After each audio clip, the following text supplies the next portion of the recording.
Hello, my friends, and welcome to episode 154 of the Kiss Army Nation podcast. I'm one of your hosts, Pasquale Veri. And I am Claudio Spera. Welcome to the show, everyone. Our guest tonight has so many incredible stories as a Kiss fan that it's really hard to come up with an introduction that covers it all. For the longest time, Pascal and I wanted to have the chance to meet the great Michael. And it just happened the night before Kiss played their final show in our hometown, Montreal. What an incredible night that was. It's like when you meet someone as if you've known him for life. So Kiss Army, here we are with a long-time Kiss fan, someone who has really experienced it all with the band. To share all this and more, please welcome, with a hat, Michael Altini to the show. Buongiorno a tutti. Come stai? Va bene. Nice to see you, buddy. Oh, it's great to see you guys. You know, I know that we hung out in Madison Square Garden, you know, when you came down and stuff. And it's like I've known you guys forever. And I kind of miss you. I miss you too. Yeah. Folks. Yeah. You know? We're gonna get three nostalgic Italians crying here.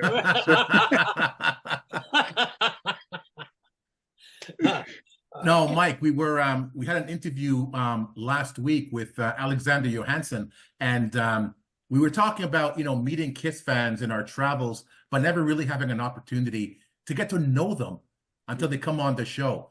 Like you said, we had the pleasure of meeting you face to face and sharing calamari and a pizza together. Calamari! You know, and you know, you're such a colorful character, and we definitely wanted you on the show. The minute we met you, I said to Claudio, this guy has got to come on the show. Our listeners have got to get to know this guy. He is so funny, filled with stories, man, and looking forward for our listeners to getting to know you a little bit better. So let's get started right away, Mike. Okay. And let's start from the beginning. So related to Kiss, where did it all start with you? Where did you become aware of the band? All right. The first, I got to thank my mother for turning me on to Kiss. My mother's Canadian, by the way. Mm-hmm. And my mother in the 60s and 70s, she was like a hippie. She was, you know, she knew all music, you know, like Led Zeppelin, Pink Floyd, The Who and stuff like that. She didn't really listen to top 40 radio. In the United States, you know, listening to FM radio, it was like a pirate radio stuff, and all the cool music was on that. So she was always listening to that. And so I tell you, one day, let's see, it was like 1974, so I had to be like 14 or 15, I think. I'm in the front of my yard. My mom calls me. She says, "Mike, get in here. You got to see this band." Right? I go, okay, you know, so I came in because she knows I always love music. So that was May 21st, 1974. She called me inside, and the show on TV was the Mike Douglas Show. Mm. Oh. Right? So I came in, and there's, you know, there's this band on with like this guy with, you know, bat face and a star on his eye, and they played, and I was like, what did I just see? And my mom told me, she said, you watch, these guys got something. They're going to be big. Mm. Right? So right then and there, I was fascinated with Kiss in 1974. Wow. So what struck you more? Was it the image, or was it the music, or both? It was something I've never seen before. I think it was Firehouse they played. Mm-hmm. And I mean, it was just it was, you felt it right here, you know. So it was the music, and then the image. Just remember, in the 70s, it wasn't just like you know, like Cream guys coming out with long hair and, you know, playing. You had to have a gimmick. Right? And man, what a gimmick, because it's something I never seen in my life. and it was thrilling. It was actually thrilling watching them. So that's how it all started, man. Now, like most Kiss fans, you know, they started with seeing Kiss on television or maybe print, and then making that leap to seeing them for the first time in concert, seeing them live. What was that like for you? Well, here's the thing. Living in New York City, you know, Kiss was always playing in Manhattan, but we didn't know it. You know, we did not know it. So like when Kiss Alive came out, right? You listen to Kiss Alive and you could only imagine what this show is going to be like, right? Mm-hmm. You just imagine it in your head and looking at Circus Magazine, a Cream magazine. So finally, Destroyer came out, and there was an ad in the paper for July 10th, what's it, 1976? The Kiss is going to play Roosevelt Stadium in Jersey City, which is only 15 minutes from my house. It was like, wow. Now it's 1976, so I'm 16 years old. And going to see them for that's how the leap was, going from TV to records. Then we're going to go see them live. And it was an all-day festival. Jay Giles was there, Bob Seger. I think a band called Point Blank. I'm not sure what they, and it was all day, and when Kiss finally came on, it kind of sucked. Really? It did? Yeah. It kind of sucked because, we've been out in the sun all day long. The wind picked up. It got chilly. And this is in July, right? But their stage was all wrong. Maybe I don't know what it was like in other stadiums, but it was so high up and so big, it made Kiss look small, right? I mean, they looked, it was an optical illusion, but they looked small, and they couldn't do the pyro because the wind's blowing the flames out, and and the sound was terrible. And it was, I got to tell you, it was a major disappointment for the first time seeing them. I was like, what the hell? But I did buy a program, and I got the poster from, the Spirit of 1776. I got it for $1. Oh, wow. Imagine. I got it for $1. I got the program. That was $1 too, but they had they had two versions of the programs there. So I had that. And then, Kiss came back, and less than a year later, they played the Garden.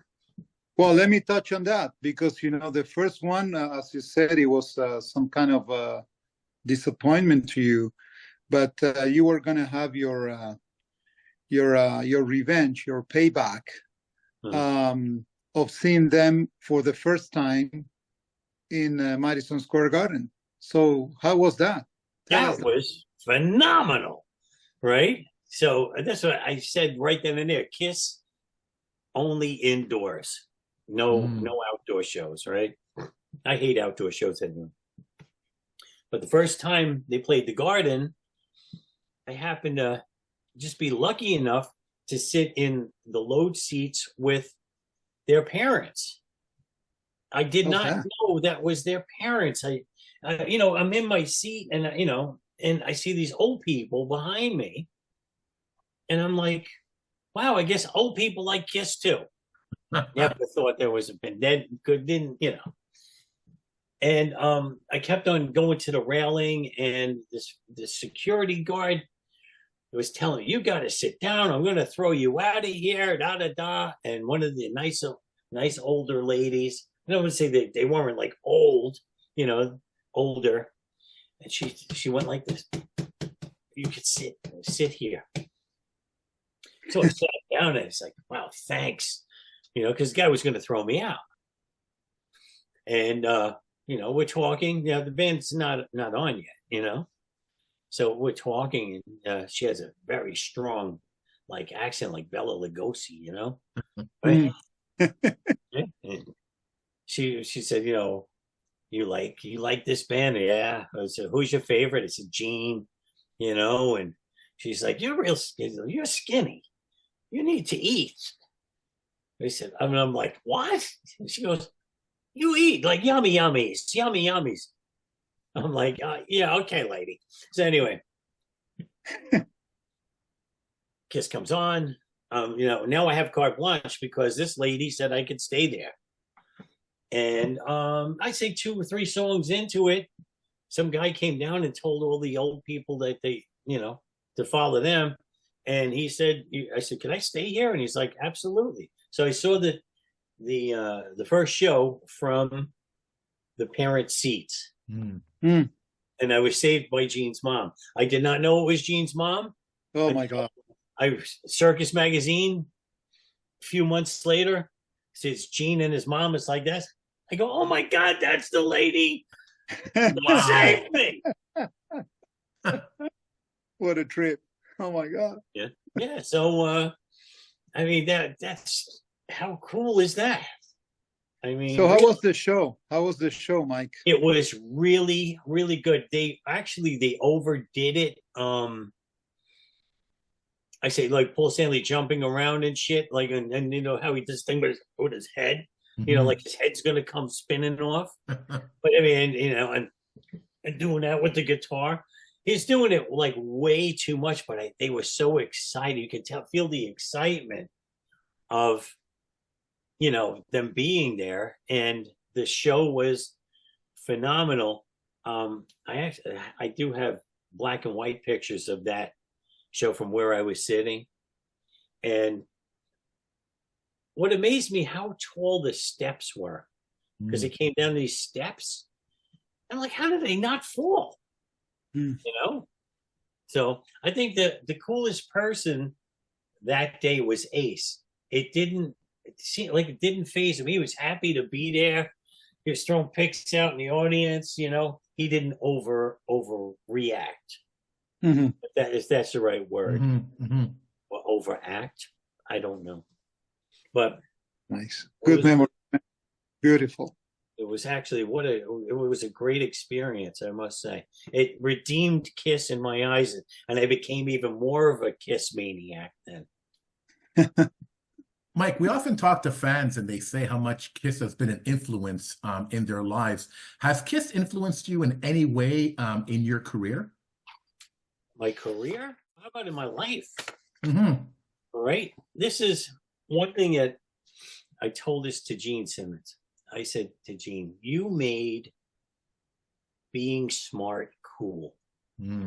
Because he was one smart bastard. I mean, I remember an interview with Edwin Newman from Channel 4 NBC News, and Edwin Newman was so surprised. He says, "Look, listen to the diction on this guy, because he spoke so eloquently and so intelligently, and he made being smart cool. So in school, you would never really raise your hand. You don't want to be the smart guy and la-di-da. And I don't know, but everybody loved Kiss, and everybody knew Gene was smart. So being smart became a cool thing, right? He was a teacher and all this other stuff, and the power of the tongue. As a teenager, you never knew the power of the tongue. Thank you, Gene Simmons. Yeah, so I don't know.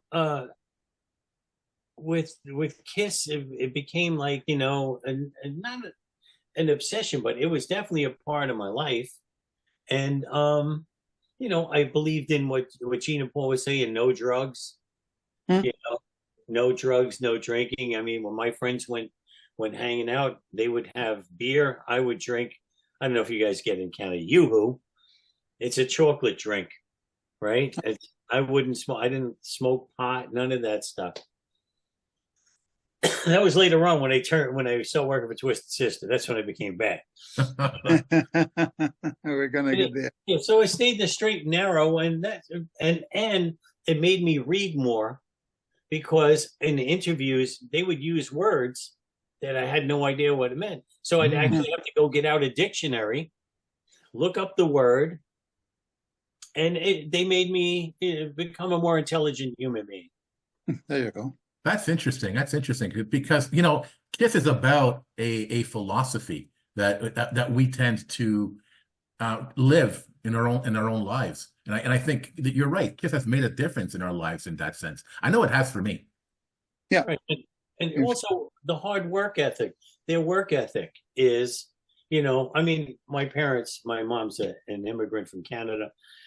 My father's a crazy Italian from Astoria, Queens.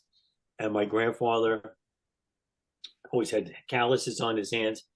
And, you know, the work ethic that they had and my parents had, and it got instilled in me, right? I always remember Paul Stanley saying, "Who wants to see a fat slob up on stage?" Right? I always said slob, and I said, I will never be that. I will never be the slob, right? So they were always in my head. Actually, I used a quote from Gene on my high school. You know, when you have your high school picture and then you have your quote, I had it steal one from Gene. It says, basically, I'm not content to be normal. Nice. Right? That's a philosophy to live by. Yeah. So, Mike, I want to go back a little bit to your concert experiences. What would you say was one of your most unique KISS concert experiences? Well, that would have to be the second time they came to the Garden in less than a year, because they played in January or February, then they came back in December, you know, the same year. Only could have been Kiss Alive 2 tour, the first one. They kind of meshed in with Rock and Roll Over, and this could have, the end in December was Love Gun, Rock and Roll Over. Who knows, right? So the first night I went, right, I had great seats. And I had like 30th row, but I snuck down to the first row. And I studied the whole show, right? Because I knew that the second show I'm bringing in my camera. Right? Oh. So I got the show down. I get, all right, you know, it's not that hard to figure out. So now I know when I'm going to do my photograph. So to get the camera into Madison Square Garden, it wasn't allowed back then. You know, there was no cell phones. So, and you weren't allowed to bring in the camera because they thought that people were taking pictures and selling their stuff, which some people were. But so I said, how am I going to get this camera into the Garden? So I had a Yashica 35 millimeter in a leather case with a leather strap. I had a leather jacket. So what I did was I took the camera, tied it around my neck, and put it on my shoulder like this. And I walked into the Garden like this with my ticket in my hand like this. I made believe I was handicapped. Oh, God. Deformed, right? I made believe I was deformed. So I walked up. He's laughing. Yeah, because it is funny. I walked up. I get to the ticket taker. He's looking at me. And I'm going, I'm caught. In my head, I go, I'm caught. No, he just had total sympathy for me. He goes, your ticket? I go, here's my ticket. He takes the ticket. I said, please don't rip it. He said, you knew already. He ripped a little piece. I said, where do I go? He pointed. I said, bless you, sir. And I walked all the way to the corner, get around the corner, because I know that guy was watching me. As soon as I got around the corner, I went, okay, great. I get the camera out. I get sit down in the front row, and I'm snapping away. Right? You've seen the pictures, right? Beautiful. Yeah. Snapping away, enjoying the show, and I'm just waiting there for the shot of boom. And I'm getting so much pleasure from taking these pictures because I know how great they're gonna. So I'm all done. Have no more film. Got the camera. Back. It's back. It's around my shoulder now. And Paul Stanley is smashing the hell out of a guitar. Takes the neck of the guitar and he hands it to these people like there's like crazy bastard people, and they're all grabbing at it. And it was like a wave going towards Gene's side of the stage, all battling for this guitar. And I'm just standing there. And Paul Stanley takes the body of the guitar and he goes, here you go. Oh, wow. No, wow. I'm like, oh my God. Right?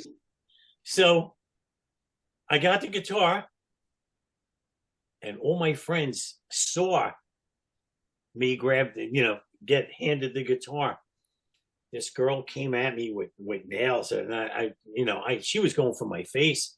The first time I ever hit a girl, I boom! I hit her right in the boob, and she went down like she just got shot. I mean, it was like slow motion, like ah, right? I'm like, oh my God! You're not taking my guitar anyway. You're not getting it, motherfucker! Right? So anyway, I take the guitar, I put it in my leather jacket like you hold a football. And I was surrounded by 10 of my friends. I felt like the president leaving Madison Square Garden. I didn't wait. We it was Black Diamond. It's going. They can play it. I don't care. I'm getting out of here. So I got out of there, and on the subway, people were like, "Hey, can I see that guitar?" I'm like, Yeah, "No, right." nope." Even on the Staten Island ferry, where you have no place to run, somebody say, "Hey, look, I'm on the ferry. Can I said, "You could look at it, but you ain't touching it." Right? So that was that had to be the most incredible Kiss concert. I mean, what an experience! Wow. Oh yeah. Well, it's hard to beat, just to get that kind of experience. Oh my goodness, man! Just the guitar was the icing on the cake, Of course, of course. And after seeing the beautiful pictures, man, so that was the perfect concert for you. It's unbelievable. Yeah, it really was. The one that I could say that was almost the second best concert was when I went to the Palladium to see. It was A Night to Remember. That's the T-shirt said it was A Night to Remember. They were rehearsing at this place called the Palladium in Manhattan for their European tour with Eric Carr. And so many people were coming down, and then they decided to do a show. Tickets went on sale like I got it written down when they actually played. San Remo. So the Palladium was July 25th, 1980. So July 24th, the tickets went on sale. Yeah. It only holds maybe 4,000 to 8,000 people. It might even be 3,500. I should know this because Twisted Sister played there twice and sold it out, but I don't know the numbers. And I was in the second row, the first time seeing Eric Carr play with the band. Ace was singing. Ace sang Cold Gin then. He did it really. He was they were my favorite costumes too. The ones with the capes. Oh yeah, those were amazing. Yeah, absolutely. So that was probably the second best concert I saw of them. Wow, Mike, you mentioned a couple of times Twisted Sister. And we know that towards the end of the 70s, you got involved with the band. It might not sound Kiss related, but in fact it is. because of the fact that Eddie Kramer fits into the story. So how's that? So what was the thing with Eddie? Well, when I was working with Twisted Sister, they couldn't get a record deal. So they're going to put out an independent record because they could not get a record deal. This is like 1980 something. Could be 79. It could have been 78. Right around there. So they're going to put out a record, and they said, we got to get a big name. So they get Eddie Kramer. Eddie Kramer didn't say yes right away. He came down to check out the band. Right? And this is with the original lineup. It would be J.J. French, Eddie Ojeda, Mark Mendoza, and Tony Petrie on the drums. And he came down to a place called Detroit. And he came in, had a beard, trench coat. He's with this other guy, and he's backstage. And I'm like, who the hell's that guy? They said, Eddie Kramer. I go, Eddie Kramer. So I went up and I said, hey, how you doing? My name's Mike Altini. I'm a big KISS fan. I said, you gotta answer some questions for me. He says, no problem. He was the most regular person I ever met in the rock and roll business. Because everybody's like a whack job, you know? They think who they are. And he's Eddie. He's just a skinny guy, glasses, beard, and just a regular guy. I said, first of all, it doesn't say KISS live at any place. I said, where the hell was it recorded? And he said, it's not really live. He said, that's why they didn't want to put live in this. It's KISS Alive. And they said they played so terribly on stage, you know, like they were off all the time or out of tune or whatever. He said, I recorded them individually. And he says, nothing about that is really live. He said, you know, like, says even the explosions are enhanced. He says, you know, that's from the show. But, and I was like, holy shit. And I said, so what's going on with them? And he said, in my personal opinion, he says, KISS is going down the wrong road. He says, Gina Paul should get back to the table and write songs together. He says they're writing separately, and it's changing the dynamic of the. Not gonna work. Yeah. And I'm like, wow, you know, I mean, it's, you know, really cool. And he told me he said their big mistake was Destroyer. They know it because of the hate mail that they were getting. Yeah. Right. And that's why they got a little shocked and they were a little afraid, and they, you know, said, we're going right back to what we know, rock and roll, forget all this, you know, orchestration. Back to Eddie. Yeah. And Eddie said, we're going to go up to Connecticut, and they recorded Rock and Roll Over in an abandoned little theater. Yep. And that's like, I love Rock and Roll Oh Over. yeah, big time. Put your head in my pocket, grab onto my rocket. They don't write songs like that anymore. Yeah, that's right. Right? Gene would say, how was he gonna put my log in your fireplace, baby, baby. They don't write songs like that anymore. Tell our listeners, you know, what exactly is your role in the music business? You know, you worked with Twisted Sister, you worked with KISS. Well, I didn't work with KISS. I just happened to be in places that they were. Okay, with Twisted Sister, I was the guitar tech. Okay. And I got AJ Perro into the band. We had a big problem with drummers. D had problems with the drummers. And, you know, without D, there's really no Twisted Sister. So who gets the drummer goes.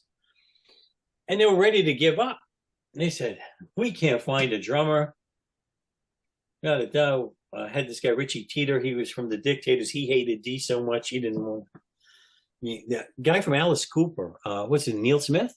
Yeah, he tried out, but Dee said he can't be in the band. I was like, how come? He's a drummer for Alice Cooper. He's like, he looks fucked up. He's got braces, and he's telling us what to do. And he's telling us what to do with our band. Okay. So anyway, they said, does anybody know a drummer that would fit in this band? And I said, I got a guy. I said, I said his name is Tony Perro. He's a great drummer. And, they said, how long has he been your friend? I said, forever. They said, how come we haven't heard of him? I said, I don't bring friends down to the shows because they cause trouble. All friends go backstage and think that, hey, I can do whatever I want, right? Mm-hmm. So I'm with the band. So I got him in the band. I gave Dia a tape. They were blown away. And I don't know if you know Twisted Sister song you ever hear. They call his drumming the sound of thunder. Okay. And but when you get a friend in the band, it's always this becomes friction and da-da-da and da-da-da. And I said, I have to go, But in the meantime, I was training this guy, Frank, to take my place. In the meantime, my friend Kevin's working up at SIR Studios, right? And SIR Studios is the biggest, the sound stage. Everybody goes there to rehearse their shows and this and that. But little does anybody know, there's a smaller SIR on 54th Street. The other one's on 52nd Street. This one's on 54th Street, right next door to Studio 54.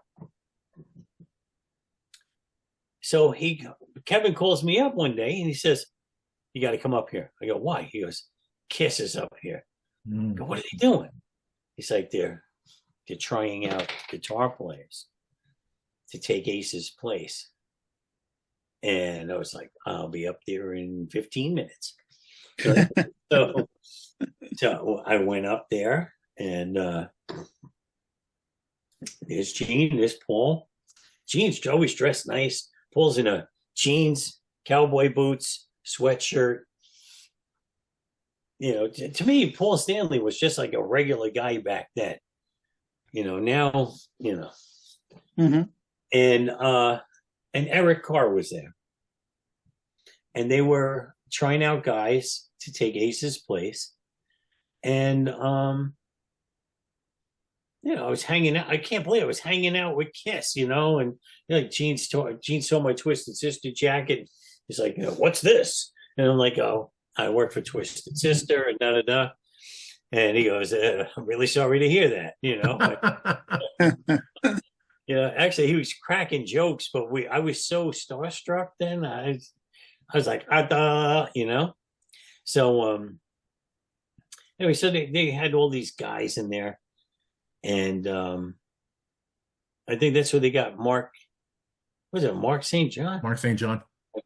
Right. See, I after the makeup days, I get a little, So anyway, so he was there, and believe it or not, Vinnie Vincent was there too. He was some Italian guy. I can't remember his name. Yeah. He was there too, and he had attitude. I mean, he was like in the lineup. He stuck out like a sore thumb, like he was, like that. So anyway, a lot of the guys that were there, I guess they had a coke problem, and the rule was they didn't want anything to do because of what happened with Ace and Peter. That drugs is out, and that's, by the way, that stage of the game in the music business, drugs were out. Okay. Twisted Sister was going to go get I'll give you, for instance, with Aerosmith. Okay. Drug addicts. They lost their contract with Columbia. Geffen Records picked them up and they said, if you take any, if you snort coke, heroin, anything, smoke pot, your contract's up. And they had to agree to getting drug tested every week. Oh, well. While they were on tour. Right? So that wasn't cool anymore. Drugs were not cool anymore. So a few of these guys had to a problem. One guy's nose is running like all hell. And Gene's like, "Are you okay?" He goes, "Yeah, I got a cold." He goes, "You sure it's a cold?" "Yeah, it's a cold." So they went in, and I hear, you hear this start playing. They played Zeppelin songs, by the way, and because everybody knows Zeppelin songs if you're a musician. So I guess. So anyway, this guy is in there and he's screwing everything up. And Gene's like, maybe come back tomorrow, maybe when you feel better. Right? So when the guy leaves there, he's crying and shit. And I fucked up. But nobody feels sorry for him. So I come back the next day, right? It just so happens that night, all these guys were staying at the Holiday Inn in Manhattan. So it comes in that night, somebody jumped out the window and committed suicide. All right? It's a random person.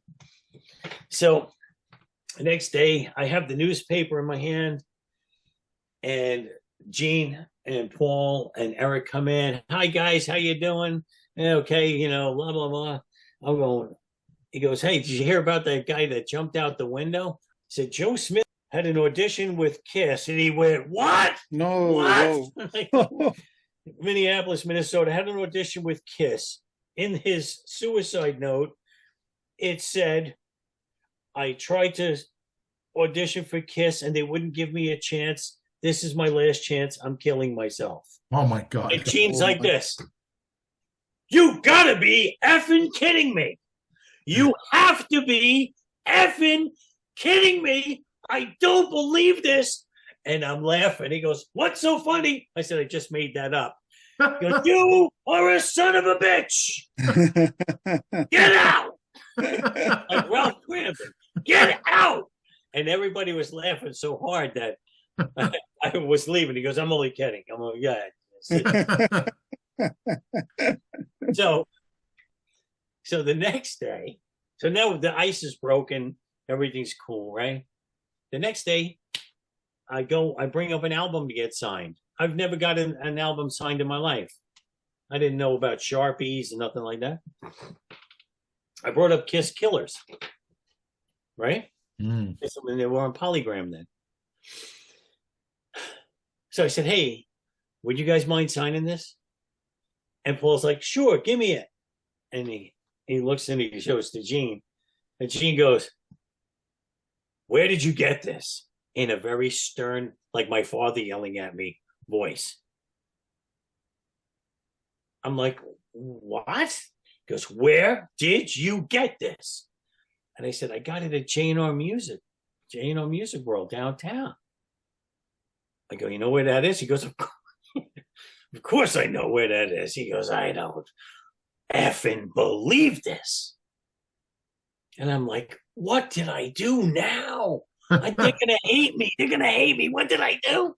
And he said, "Paul, can you believe this shit?" And I said, "Is there a problem?" I said, "You don't have to sign it." He goes, No. He says, we're having problems with our record company." I said, "I know, I read about it, that you're suing Polygram and you're gonna be in court." And he says, "Yeah, well, this is the reason why it's not supposed to be imported. It's only supposed to be a UK release." I can't believe he's telling me all this stuff.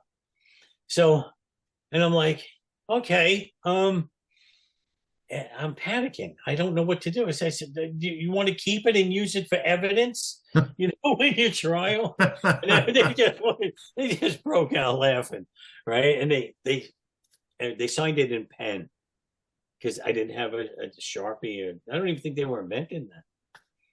So that's my SIR story. Wow. Sorry. Then I was invited to. They had a thing for Italian television. They got an award, and it was this was during the Elder era, and they did a thing at Studio 54, and I got an invite from one of my friends who was working for the band at the time, and that was interesting because it was lip synced. First time I was ever in Studio 54. That was the place to go, Studio 54. Woo. And they lip synced yeah. Don't need to get wasted. Right? That's right. Yeah. And they said, Paul Stanley says, listen, Ace isn't here. He got into a car accident last night. He's in the hospital. We wish him well. But no, that wasn't really. He was out of the band already. Right. Yeah. So that was really cool. I got pictures of that. That's a very unique experience. I never knew anybody who had been there. It's this is insane. Same as the Palladium. You mentioned the famous show with Eric Carr, and now Studio 54 playing as a trio.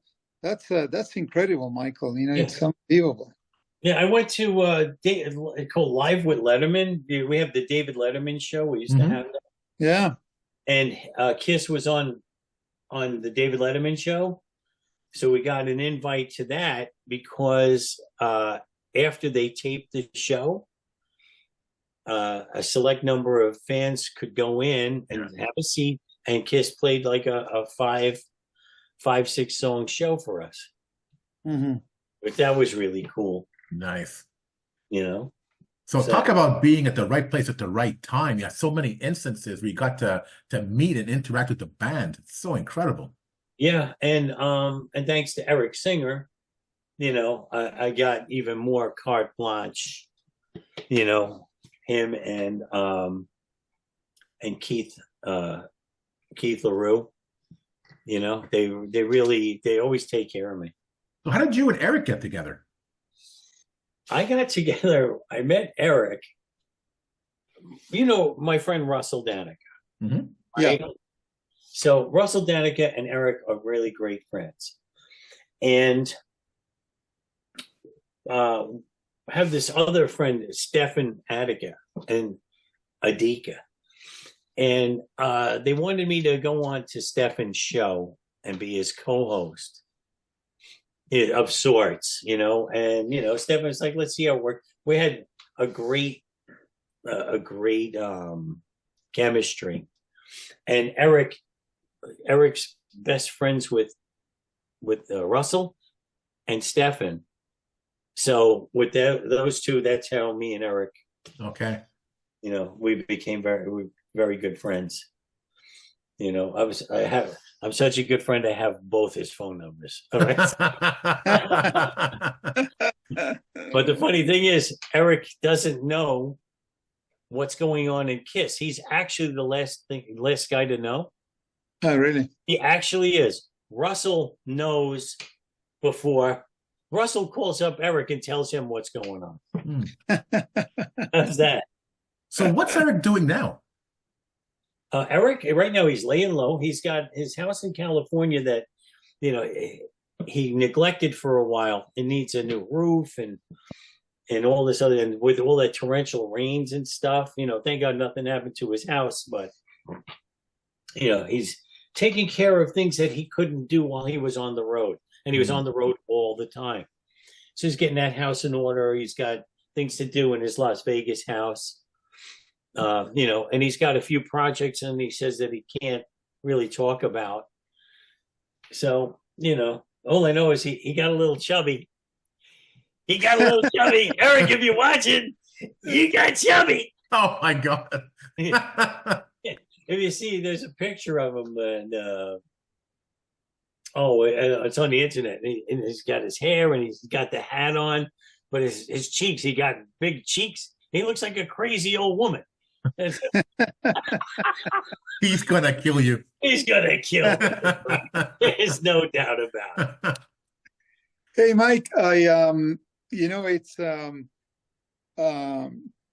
normally when we have these, the fan profiles kind of episodes, we have the tendency to follow under kind of a series of questions that are easy to answer. And of course, we enjoy your stories, but we're interested to know, you as a huge Kiss fan, you know, being with the band since early in the 70s. So what's your favorite album? Well, it'll always be Kiss Alive. Kiss Alive? Okay. Because, you know, that's what, I mean, really get your heart pumping. I mean, every song, I mean, you know, especially Let Me Go Rock and Roll. Mhm. You Yeah. know, yeah, because they don't do, they used to do long songs. In the earlier days, the songs used to be longer. Yeah, Just they like were 2 jamming. minutes. But as far as like a studio album, it's a toss up between Rock and Roll Over and Dress to Kill. Mhm. Okay. And your least favorite? Any like Asylum, Okay, the 80s. Animalize. That Okay. What about songs? You know, your favorite and your least favorite song? my favorite song is Deuce. You can Deuce. I mean, you'll just get Juice? up, Okay. get your grandma out of here. You just get you just crazy, right? And my least favorite is by Peter Criss, Baby Driver. Oh, really? Go, baby driver. Baby Driver. Go, go. Oh, from Rock and Roll Over. Okay, look at that. It's not a, come on. What is, go, baby driver. Go, baby, go, go. Get the hell out of here. Go. Right? What about What? lineups? I guess this is But one. wait a this is minute. Yeah, I'm go. trying to think about it. On Destroyer, had most of my least favorite song on it. Great Expectations. Oh, that too. Okay. Because it's not a Kiss song. Hmm. You know? You got great. I spell like I see like this English choir. You know, get out of here. Yeah, that's true. And lineups? Well, I guess, you know, I think that's an easy one. Favorite lineup and least favorite? Well, you know, here we go again. I mean, of course, the original lineup Okay. could never be me. I mean, when they were in their, you know, drugs. But the lineup now is pretty damn good too. Mhm. Yeah, that's You know, true. because they never sounded this good. I mean, seriously, with, you know, not because Eric's my friend. If he sucked, I'd say he sucked. But it's just they're so tight now. To me, they never sounded better. You know, the original four had a different sound though, because Ace is what they would consider a sloppy Jimmy Page, Right. right? And it really worked. I mean, you listen to Ace's stuff on the live albums. It's you can't beat it, but it's a different era. Yeah. And now this lineup, I love Bruce Kulick. You know, I think he's a great guy, but I just didn't like that era of Kiss. So you didn't like you know, because there's a lot of fans who think that musically speaking, the lineup with Eric Singer and Bruce Kulick, let's say the Revenge, you know, lineup was the best, you know, musically speaking. So did you like that? Well, you know, I liked it. I didn't love it, but I must, let me correct myself. I really didn't like Vinnie Vincent. Okay. I just didn't. I don't think he was a good fit for the band. He caused too much turmoil on stage. You know, Kiss is like clockwork. You know, it's like boom. You know, they know what they're doing. They'll never bang into each other. You know what I'm saying? And Vinnie Vincent caused too much havoc. And you know, some people say he saved the band. I go, what? You know, are you insane? But no. Anything with Vinnie Vincent. It's okay. So you answer my next question, which was your least favorite member and your favorite member. I guess it's Gene. I was always a Gene fan, you know. I mean, I idolized the guy, you know, and like I tried to follow in his footsteps. But when you meet Paul Stanley back then, he was such a nice, genuine soul. I mean, when he spoke to you, he gave you his full attention and he listened to everything you said. I got to tell you a funny story. Paul Stanley's notoriously cheap, okay? Notoriously. So up at SIR, you could open up the windows, right? You know, it's like nobody's going to jump out there. There's no air conditioning up there. So you open up the windows, and he didn't put his car in the parking lot, right? He had a red Porsche, okay? And it was parked out front, and he kept on looking out, and there was a lineup to get into Studio 54. And the people were like, and Paul comes, and he does have this really fucked up voice. You know, he goes, "Hey, don't these people know that it's not Studio 54 isn't hip anymore?" And I'm like, "You're asking me? I don't know shit, you know." So anyway, he's watching the people start to lean on his car, and he's yelling out the window, "Get the fuck off my car! Get off my car!" But I can't hear him. We're 3 stories up, right? So their guitar guy then his name was Tex, and he had something wrong with his leg. He walked like this, and Paul's like, "Tex, oh Texas, get over here." He says, "You got to get my car out and you got to put it in the parking lot." And Tex is like, "Well, you were too cheap to do it before, you know, or else I wouldn't have to go downstairs and do this." He said, "Just do it." He goes, "I'll give you have money for the parking?" He goes, "I don't have my wallet with me."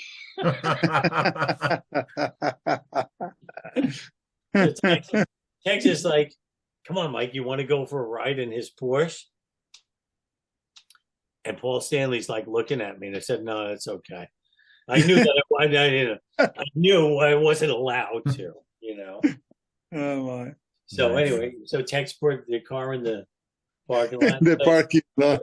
His text is like, "You know, hey, it cost me $8." He goes, "Oh," "I'll give it to you later." He goes, "You never give it back." You never give it back. Bad. He is bad. So Mike, I'm curious. You know, you said that you weren't a fan of the 80s, so I'm assuming you checked out. So did you still sort of have one foot in the KISS camp, or were you completely checked out? Oh no, I wasn't. I never completely checked out. That's impossible. It's in my DNA. You know. I think the last show I saw without the makeup was at Radio City Music Hall. It's the one with the Sphinx. What album was that? Hot in the Shade. Hot in the Shade. Let me check out. Right. I didn't want to go up front. I didn't want to be in the front row, and I stood in the back, and I went, "I don't know, man. This isn't the KISS that I love." Right. And you know, so I didn't buy any more albums. I think my last album I bought was Creatures of the Night. What came after Creatures? Look it up. Oh, I got Lick It Up. Then after that, I think that was it. And Lick It Up was another great story. So nobody knows what they look like without makeup. I know what they look like without makeup, but nobody knows what they look like without makeup. And they went to, most of the album covers were done by advertising agencies back then. So my friend Matt was working at this advertising agency, and he calls me up. He goes, "Guess what I'm working on?" I go, "What?" He goes, "I'm working on the next KISS album." I go, well, what do you mean? He says, they just came in and they took pictures for the album. They're not going to be, they're going to be with no makeup on. No makeup on, but he said, but it's only the three guys. It's only Gene, Paul, and Eric. I said, all right. So I said, can I get some, some action out of this? He says, give me a few weeks and I'm gonna get you something. A few weeks later, we get a phone call. He says, come up to my office. I go up to the office and I have the prototype for the Lick It Up album. Oh, wow. I have Gene, I have Paul, and then Vinnie Vincent was superimposed. They left the spot open, superimposed, and then Eric Carr was there. And I'm going to tell you I had a thing. It was like, I don't know, sizes 11 by 14, I would say. Mm-hmm. Right. So it's the photograph onto a piece of cardboard. They called it something else. And on the back, it says file number like 921. Do not remove from this office. Blah, blah, blah, blah, blah. And I got it. Wow. Right? Wow. So now and I got it. And here's the thing. Paul Stanley's had a Rolex on. They blacked that out. Vinny had these strings or some shit, like this leather strap belt. They got rid of that. And then on the side of it was instructions on what to do with colors. Like C was more yellow, then they had a plus there, and an M for magenta, minus because they had to get, Gene had a really white tongue, and they had to make it redder, and they had to fix their hair, airbrush their hair, and all this other shit. And I've had that for, I'd say 30 or 40 years. And I have a friend, Sanjay. You might know him. He's from Vancouver. He's the biggest Kiss collector in the world. And he said he had to have it. So I had to give it to him. Oh, you gave it to him? Wow. Yeah. Because you know what? It was hanging up on my wall in a crappy frame, just there. And this goes into his museum, So that's my Lick It Up story. You can tell by your stories and how you live your life that you take things really, really to the extreme of emotions. So in line with that. So what does Kiss mean to you? I know that we're going full circle here because past he asked you basically what it means to you in your life or when you were young. But what about now? So does it still mean the same to you? Oh, absolutely. The thing is that in high school, the Kiss fans, we all became friends through Kiss because in high school it was so dumb. If you could everybody liked Led Zeppelin, everybody liked The Who, but you couldn't like Queen and Kiss. You had to like one or the other. Okay. So it's the Queen people and the Kiss people. The Kiss people were always a little bit oddballs. Mm-hmm. And that's where I belonged. Mm-hmm. So I made a lot of great friends in high school, and I mean everlasting relationships and friendships, high school, and then throughout my life. And now, and I have to give big kudos to Russell Danica because he introduced me to a whole bunch of other people. See, I was a UPS man, and Russell worked in a card store. Mm-hmm. Okay. And I knew Russell. Russell used to work in a record store a long time ago, but he doesn't remember me. He was the, what did they have? Ticketron back then. Mm-hmm. He was the Ticketron guy, So, but anyway, so we re-met on my route, and we had a lot of mutual friends and stuff like that. And he really got me back into being a diehard Kiss fan. Because I was on like Kiss vacation a little bit. Okay. Right. And then when Alive 35 came out, when they did that tour, well, they did reunion tour, and I was okay with that Psycho Circus I really didn't like. Okay. I don't like Psycho Circus. That's that. But when they did the reunion tour, the Live 35, oh, I got so back to when I was in high school. Because that's the Kiss Alive show. Yeah. Show that I always wanted to see live, and I never got a chance. Yeah, exactly. Right. So I have so many friends, and I meet new friends on a monthly basis. Like look at you guys. Yeah, exactly. Same. Right. Yeah. They're friends for life. Yeah. And that's the beauty of Kiss. Right. It's a common love of a band like no other, and it's hard to explain. You can't explain it to people. They don't understand the Kiss phenomenon.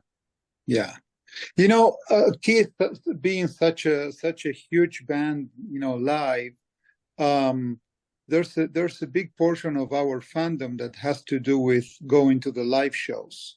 So now that the band is not touring anymore, so what's your way of keeping the flame alive? Well, I listen to my Kiss records, Okay. records. Yeah. Records. I hear you. Right. I have my Kiss records, and I do have it on my iPhone in the car. I have DVDs of some shows. And then, like I have this guy, Dennis Simone, who is a big Kiss fan, who actually his job is to design goalies' masks in the NHL. Right? So he'll call me up and start shooting the crap with Kiss. And it's like people I haven't seen in a while. What do we talk about? Hey, how you doing? Da-da-da. What do you think about this Kiss thing? And da-da-da-da. It's always, it's always a Kiss conversation. That's right. Yeah. Yeah. It's great. I was in Atlantic City not too long ago. And, I have a Kiss End of the Road crew jacket. So I'm sitting there, and some girl comes up with her boyfriend. And this is how the Kiss world works. She goes, I guess you like Kiss, right? I go, yeah, I guess I do. This girl turns out that back in the 70s, she was a Kissette. You guys know what Kissettes are? No. Yeah, I think. I read about that, but I don't know the details. So what is it? All right, in Cream magazine and Circus magazine, they were taking pictures backstage, and there was these three girls. They're from Queens, and they would dress up like Gene and Paul, but they had black like leotards on and whatever, and they would go to every show. And finally, they were invited in the back, not for sex or anything like that. It was just that they were followed Kiss everywhere, and they were known as the Kissettes, and they were written up in Cream magazine, Circus magazine, Lisa Robinson, all that stuff. And they had carte blanche. They could do whatever they wanted. They had backstage passes at every show, no matter where they played. And then they screwed up at Studio 54. Okay. During the eye thing, the Italian thing. They were being interviewed by a magazine, and one of the girls said, I don't like what they just did. They cut their hair, they're wearing these tight pants and they look screwed up, and I don't like the album, but it's Kiss. And Paul Stanley was right there. He heard everything and banned him for life. Wow. Oh, yeah, because of that? He was really hurt. Because he treated them like, and if you had an opinion like that, their opinion, I guess, had some weight with magazine readers. I don't know. I couldn't give a shit what they said, but it was a heavy magazine, and they cut their hair. They don't look as good anymore. I don't like the sound, and but just complaining. Well, you should have just shut up on that one, And Paul said, "That's it. They're done." Hey, wow. And this lady who approached you, she was one of them. She was one of the. She was a Kissette. Really? Right? Yeah, she had I forget her name, but she said I was, and I said, then obviously, so I had to test her. I said, so obviously, Vinny Gonzalez. Oh, Fat Vinny. As soon as she said that, that's it. There's the proof. I said, yeah, Fat Vinny. He was always there. He's a pain in the ass. I said, you definitely are one of the girls. And I was just, if you look up on YouTube and put in Kiss Studio 54, yeah, they have a whole video of the whole thing where they're getting out of the limousine, they're going into Studio 54, and they do and Paul jumps down in the audience and stuff. But if you knew it, who Vinny Gonzalez is? Of course, like? Yeah. You'll see him he's right at the front door. Right, and he's right there in the front row, and la-di-da, Nice. Hey, Mike, before we close the curtain on this episode, I just want to thank you again for coming on the show, and I think our listeners will agree with me when I say I was not wrong. This guy is a character. This guy is colorful. This guy is filled with amazing, funny stories, man. And my friend, you did not disappoint tonight. So thank you so much for taking the time, for sharing all your incredible stories, your insights. And I love the way you ended the show with, how important really Kiss is in our lives and the difference they've made in our lives. No other band can ever do that. No, maybe like Grateful Dead, the Deadheads, like they followed them around, the Grateful Dead, but we're not like that, It's like they're like the Star Trek, when they had the ones that are like bees. Yeah. We all have our own mind, but we have a single love for something. Yeah. Right. And it's that kind of person. I met very few mean Kiss people. There's always going to be, one or two, but the majority of people, and they help out each other. Yeah. And that's a great kind of community that they created, whether they meant to or not. It's still one of the greatest communities around. Mm-hmm. Yeah, big time. And again, just to wrap up as we started, we will never forget, man, that night, November 17, 2023, when we met for the first time, and here we are, man. So our close friend now, and so happy to see you, and I can't wait to see you again. So when we're going to go to New York, we're going to come for a visit, and you're going to take us to the good place to eat pizza, right? To eat pie. Yes. So, the good Danino's. Right? The good Danino's and the good Italianized place. There you go. You go. Thank you, man. Thank you for your time. Okay. I can't wait for you guys to come down. I really can't wait. We'll be there soon. We'll be for there sure. For sure. Excellent. Thanks again. All right. To the Kiss Army, we hope you enjoyed this episode. If you have any questions, comments, or ideas, please send them to talktome@kissarmynationpodcast.com. Until the next time, remember, never stop rocking. Take care, everyone. If you enjoyed this episode, check us out on Facebook, Instagram, and X. You can watch us on YouTube or listen to us on Podomatic, Spotify, iHeartRadio, or wherever you listen to your favorite podcasts. This is about you, so please like and subscribe to support the amazing guests we have on the show. See you soon, Kiss Army.